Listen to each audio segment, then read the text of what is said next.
Good morning, students. In the last session, we have discussed a very important topic, Stone-Garlock experiment, description of the experiment, and principle and theory. It's a very important topic, including problems. And another most important concept, Zeeman effect. We have discussed what is Zeeman effect, experimental study of Zeeman effect. Is it not? Now, there are two types of Zeeman effect. One is normal Zeeman effect, anomalous Zeeman effect. You can expect any one question either from normal Zeeman effect or from anomalous Zeeman effect, or you can expect one problem. At least there will be one question from this Zeeman effect.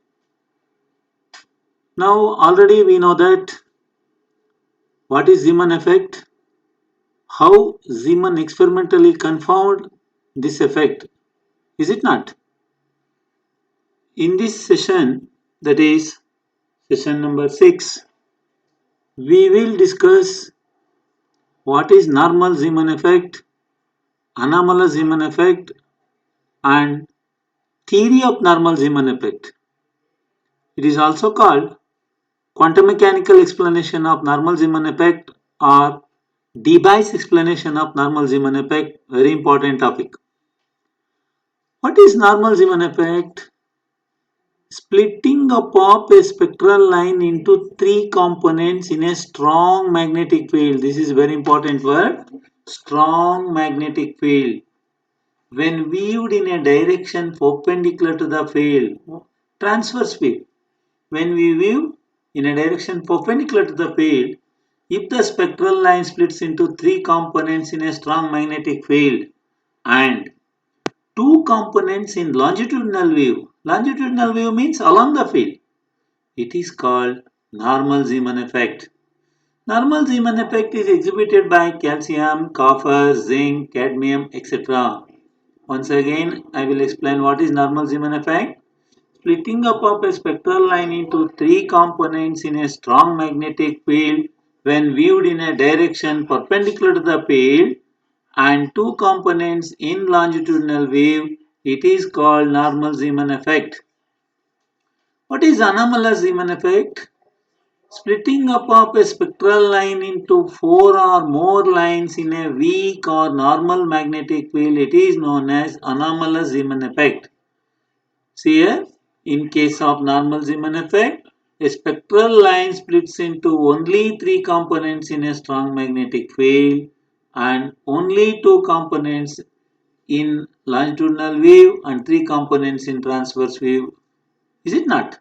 But in anomalous Zeeman effect, a spectral line splits into four or more lines in a weak or normal magnetic field. Here we won't say strong magnetic field. It is a normal or weak magnetic field.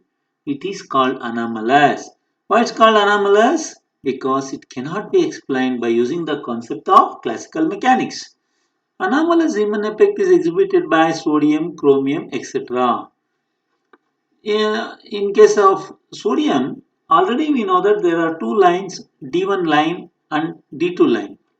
The D1 line splits into four components and D2 line splits into six components when viewed transversely. This is an example for anomalous Zeeman effects. Here, D1 line splits into four, is it not? And D2 line, six components. It is more than four or more than four. In a weak or normal magnetic field, it is called anomalous Zeeman effect. All the lines are found to be plane polarized. See here in this diagram, you can see the picture. The D1 line splits into 1, 2, 3, 4. There are four components in case of D1 line. Whereas in case of D2 line, it splits into six components. 1, 2, 3, 4, 5, 6. Is it not? 1, 2, 3, 4, 5, 6. There are six components in D2 line and four components in D1 line. When viewed transversely, this is transverse view. All the lines are going to be plane polarized. The inner components are called pi components here. In case of D1 as well as D2, the inner components are called pi components, whereas outer components are called sigma components. Outer components are called sigma components. The pi components are plane polarized having vibrations parallel to magnetic field. The inner components, that is pi components, both in D1 and D2, they are plane polarized with vibrations parallel to the field, whereas the sigma components are also plane polarized but vibrations are perpendicular to the field. These sigma components vibrations are perpendicular to the field. When observations are made parallel to the direction of magnetic field, this is transverse view. In case of longitudinal view, see here, in D1 line, there is no inner components. Inner components are disappeared in case of longitudinal view. If we view along the field direction, in case of D1 line, you can see only two lines, that is sigma components, and even in case of the two, the inner components are disappeared. Only outer components appeared. That is, sigma components appeared and pi components disappeared. Both in case of D1 and D2 in longitudinal wave. All these are going to be circularly polarized in opposite directions here. These two lines are circularly polarized in opposite directions. Even in case of D2, these two lines are polarized in circularly polarized in one direction, and these two lines are circularly polarized in opposite direction. This is regarding anomalous Zeeman effect. Now, how we can explain what is anomalous Zeeman effect and normal Zeeman effect? Is it not? In case of anomalous Zeeman effect, in transverse view, D1 line splits into 4 components, D2 line splits into 6 components. In case of D1, the inner components are called pi components, whereas outer components are called sigma components, and both sigma and pi components are plane polarized, whereas pi components are polarized with vibrations parallel to the field and sigma components are polarized with vibrations perpendicular to the field. In case of longitudinal wave, inner components, that is pi components, are disappeared both in D1 and D2. Only sigma components appeared in longitudinal wave, and these sigma components, they are circularly polarized. Notice here, these sigma components in longitudinal wave are circularly polarized in opposite directions. Okay, now I will explain theory of normal Zeeman effect or quantum mechanical explanation of normal Zeeman effect, or it is also called device explanation of normal Zeeman effect. Very important topic including problems. It can be asked for 6 or 8 marks on main question. We know that angular momentum of an electron is due to both orbital as well as spin motion of the electron. But here, in case of normal Zeeman effect, the two valence electrons have anti-parallel spin so that the net spin is zero. You should not consider the effect of spin. Here you have to consider only the effect due to orbital motion. The effect due to spin is zero. Therefore, in case of normal Zeeman effect, you should not consider the spin effect. Here you have to consider only the effect due to orbital motion. The only angular momentum is due to orbital motion and it is given by PL is equal to L into h by 2 pi or L into h cross. Already we know this expression. Orbital angular momentum is given by L into h by 2 pi. The corresponding magnetic moment mu L is given by L into EH by 4 pi m. We know this expression. The magnetic moment due to orbital motion is given by L into EH by 4 pi m. This can be rewritten as, rearranged as E by 2m into L H by 2 pi. Is it not? ನೋಡಿ just separate ಮಾಡಿದ್ದೀನಿ, rearrange ಮಾಡಿದ್ದೀನಿ ಅಷ್ಟೇ ಇಲ್ಲಿ. E by 2m into L H by 2 pi. Now E by 2m into L H by 2 pi na PL ಅಂತ ನಾವು ಬರ್ಕೋಬಹುದು. ಹಾಗಾದ್ರೆ μL is given by E by 2m into PL. ಈ L and μL, they are perpendicular to the orbital plane. When an external magnetic field of flux density B is applied, what happens? Whenever an atom is kept in an external magnetic field, this L vector, orbital vector, execute Larmor precession around the field direction as axis. Already we have discussed this in Larmor precession. Whenever an atom is kept in a magnetic field, this L vector will execute Larmor precession around the field direction as axis. The effect of this precession is to change the energy of the system.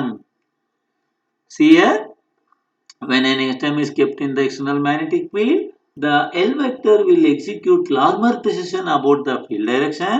What happens? Due to this precession, due to this rotation, there is a change in energy of the system. Because of the rotation of the L vector, energy of the system changes. Let this change in energy be dE. The change in energy dE is given by omega L PL cos theta, where theta is the angle between L and B. Very important topic. You should not confuse with any concept here. The change in energy dE is given by omega L PL cos theta, where theta is the angle between L and B.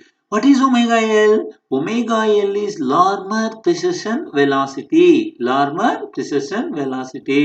And already we know that this Larmor precession velocity is given by omega L is equal to EB by 2m. Omega L is given by EB by 2m. Therefore, if you rearrange this expression, omega L by B is equal to E by 2m.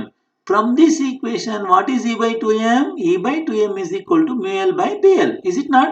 E by 2m is equal to mu L by PL. Therefore, omega L PL is equal to B into mu L. Can we write? Omega L PL is equal to B into mu L.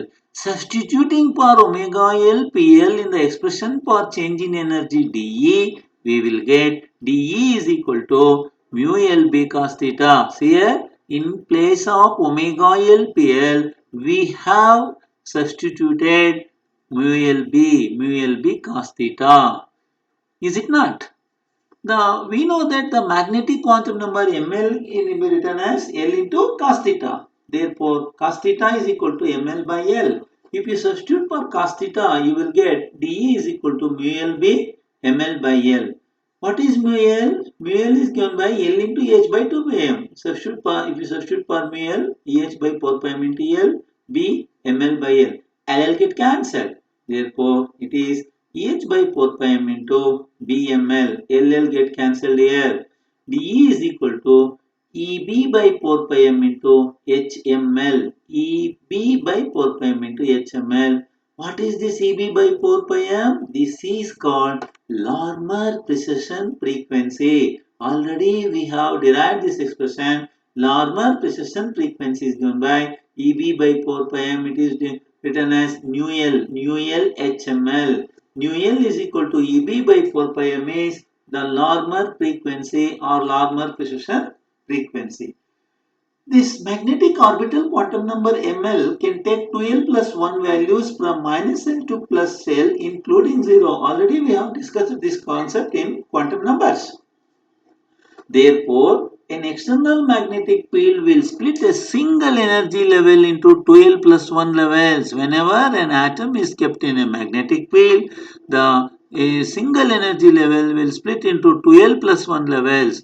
In case of D state, that is D state means L is equal to 2. If you substitute L value as 2, 2 2s are 4, 4 plus 1 is 5. Therefore, D state splits into 5 sublevels and P state, for P state L is equal to 1. If you substitute the value of L as 1, 2 into 1, 2, 2 plus 1, 3. Therefore, P state splits into 3 sublevels as shown in the figure. See in this energy level diagram, L is equal to 1 splits into, this is without field. Without field, there is only one level. L is equal to 1, whereas L is equal to 2 single energy level. In case of magnetic field, when a magnetic field is applied, this L is equal to 1 state splits into 3 levels. 1, 0, minus 1. whereas L is equal to 2 splits into 5 levels, 2, 1, 0, minus 1, minus 2. Is it not? I will explain these transitions afterwards. Now first let us see what is if E naught and E are the energy states of an atom corresponding to an orbital quantum number L is equal to 1 without and with magnetic field. You should not confuse here. What is E naught? E naught is the energy state of an atom corresponding to orbital quantum number L is equal to 1 without magnetic field. When there is no magnetic field, we have taken that energy state as E naught for the quantum number L is equal to 1. And see, for the same quantum number in presence of magnetic field, we have taken that energy as E. Is it not? So E is equal to E naught plus H mu L mu L. Why we have taken this H mu L mu ml? Already we have discussed here. Because of the external magnetic field, there is a change in energy. The change in energy dE is given by nu L H M L. That is why we have added here H nu L M L. Whenever an atom is kept in a magnetic field, an extra energy gained is given by H nu L M L. This is already energy without magnetic field. Because of magnetic field, this already present that is E naught is the energy without magnetic field, and the extra energy gained is given by H nu L M L. Similarly, for L is equal to 2, let E naught dash be the energy without magnetic field and E dash be the energy with magnetic field. See, for L is equal to 2, what is E naught dash and E dash? E naught is the energy state for L is equal to 2 without magnetic field, and E dash is the energy state for L is equal to 2 with magnetic field. Then how you can write E naught dash? E dash? E dash is equal to E naught dash plus H nu L M L dash. You should not write H dash because Planck's constant is always constant. Even this frequency remains constant. Therefore, you have to take dash only for ml. E naught E dash is equal to E naught dash plus H nu L ml dash.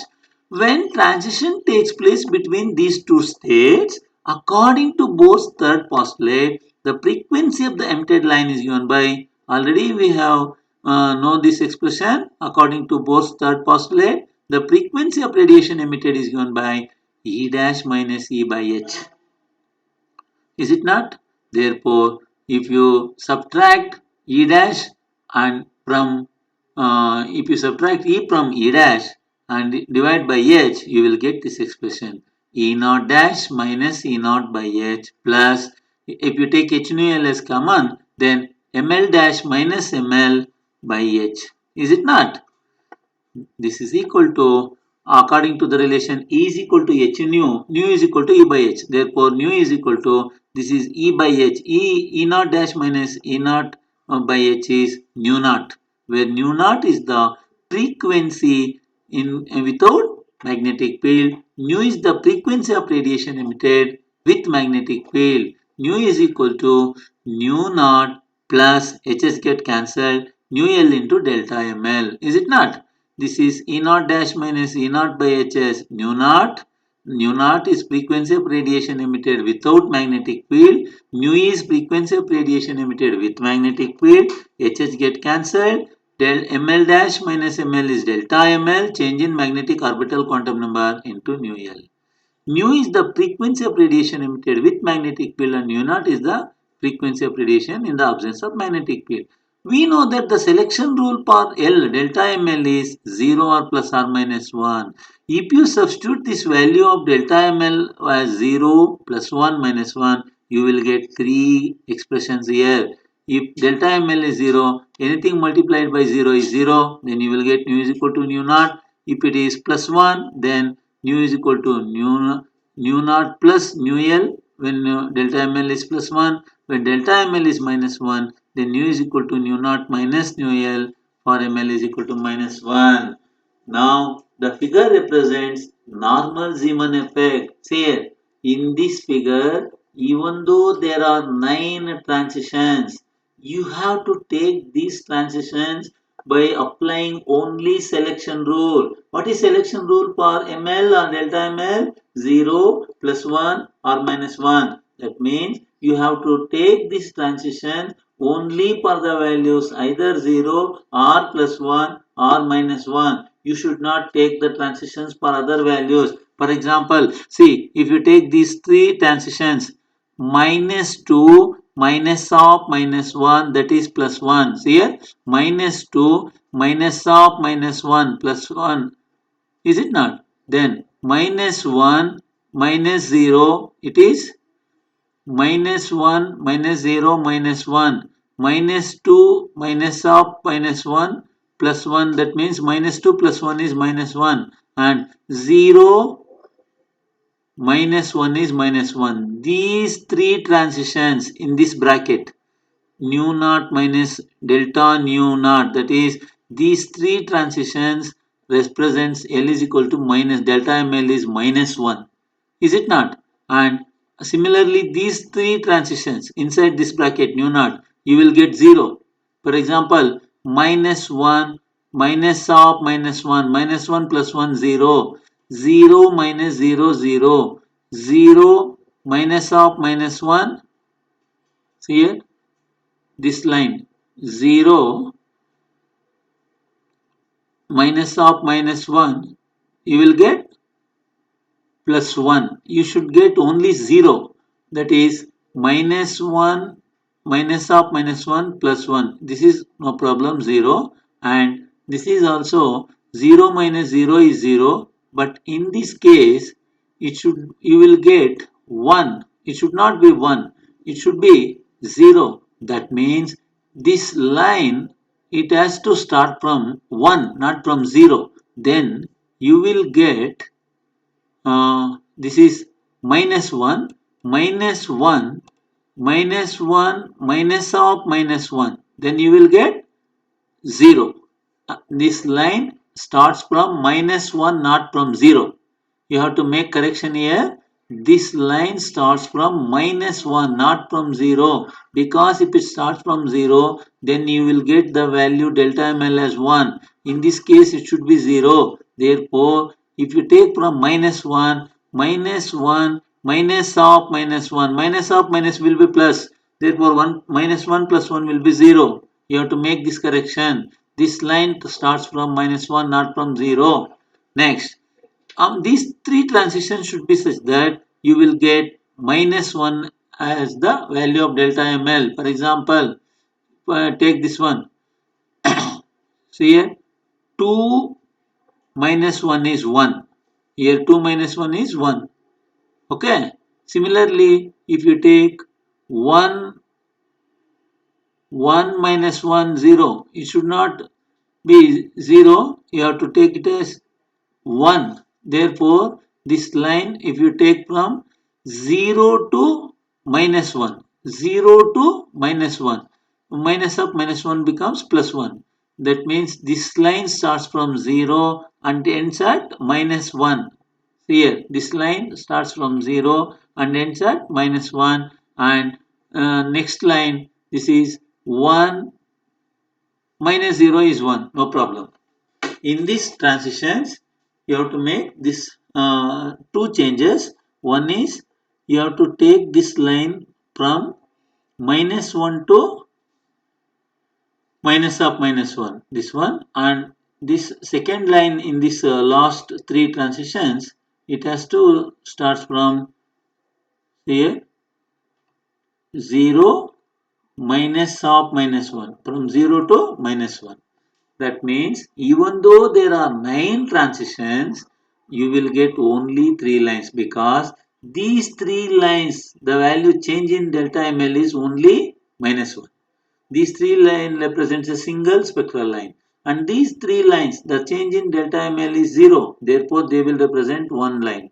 And these 3 lines, the change in delta ml is plus 1. Therefore, they represent 1.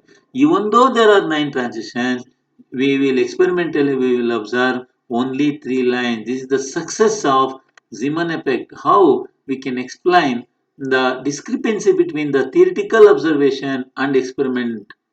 In theoretical explanation, we have 9 transitions. That means 9 spectral lines should be observed. But experimentally, we can see only 3 lines. Why? We have answer for that discrepancy. Is it not? See here. This figure represents normal Zeeman effect. Although there are 9 possible transitions, they are grouped into only 3 different frequency components. These 3 transitions for 3 transitions in a bracket, change in value of delta ml is same and hence they represent same change in energy in a single line. Notice this point. 3 transitions in a bracket, change in value of delta ml is same and hence they represent same change in energy. Even though there are 3 transitions, the change in energy is same, therefore they represent a single line. The frequency shift is given by, already we know that frequency shift is given by EB by 4 pi m, EB by 4 pi m. Since it is a shift, we have taken plus or minus, very important relation to solve problems. The shift in frequency or Zeeman shift in terms of frequency is given by EB by 4 pi m. In terms of wavelength, we know that nu is equal to C by lambda. By using that relation, you can write frequency change in wavelength, that is Zeeman shift in terms of wavelength is given by B lambda square by 4 pi m c. See, frequency shift is given by EB by 4 pi m, whereas change in wavelength frequency shift wavelength shift is given by B lambda square by 4 pi m c, where c is the speed of light. This is regarding explanation of normal Zeeman effect, theory of normal Zeeman effect, or quantum mechanical explanation of normal Zeeman effect, or device explanation of normal Zeeman effect. Very, very important topic. Don't be confused with any single concept. Okay. Thank you. I will end off here. Next, another last topic in this chapter. In the next session, we can discuss theory of anomalous Zeeman effect. Okay. Bye.